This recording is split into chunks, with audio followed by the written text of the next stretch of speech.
Alors, je m'appelle Nicolas Pacello, je suis chef pâtissier depuis maintenant presque 20 ans.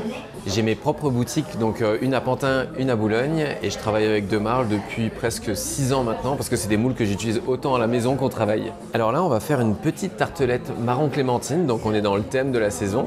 C'est quelque chose que j'adore faire, alors déjà parce que c'est des moules que je me sers, que ce soit pour les petites mignardises salées ou sucrées, mais aussi parce que c'est très facile à faire. Donc là, on va utiliser un fond de pâte, donc une pâte sucrée qu'on peut utiliser, qu'on peut trouver un peu partout sur internet, mais il faut la faire assez fine.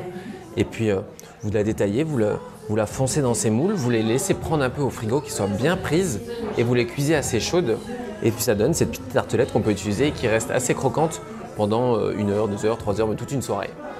Ensuite, on va réaliser une mousse marron, donc très facile, j'ai presque envie de vous dire une chantilly marron. Donc avec ça, vous allez prendre 600 g de crème ou 60 g, tout dépend de la quantité que vous voulez faire, mais en tout cas 600 g de crème et 400 g de crème de marron. Vous allez faire monter le tout, ça va vous faire une bonne chantilly. Alors c'est quelque chose que ensuite on va pocher, je vais vous montrer le processus. Et on va pocher dessus, on va creuser et on va garnir d'un petit confit de clémentine. Et après ça va être parfait pour passer des bonnes fêtes. À l'attaque. Comme je vous ai dit, on monte cette chantilly, donc qu'elle soit pochable. On va dans le fond de pâte, voilà, garnir une première boule. Ensuite, on met une deuxième, comme un petit Mont Blanc. On va prendre une cuillère à pomme parisienne qu'on va chauffer légèrement. Ensuite, on va appuyer dessus.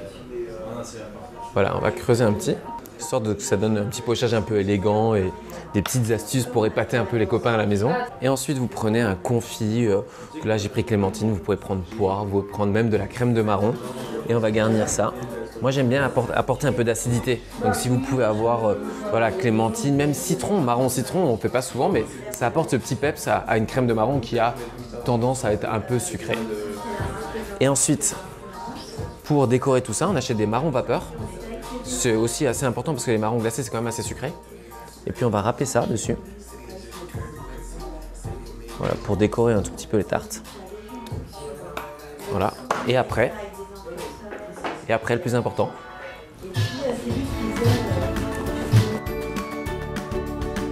C'est très important pour une poche à douille. Ça se tient, je dis toujours, une poche à douille, ça se tient comme un stylo. Donc déjà, on serre correctement entre les deux doigts jusqu'à temps qu'on voit qu'il y a une pression. On tourne. Comme ça, quand on va appuyer sur la poche, ça ne va pas partir par derrière, mais bien devant. À partir de là, on a bien la crème, on sent bien la crème et la pression dans la main. Et là, on va tenir la poche bien à la verticale. On ne va pas se mettre trop près, sinon on va écraser la mousse. On va rester à 1 cm.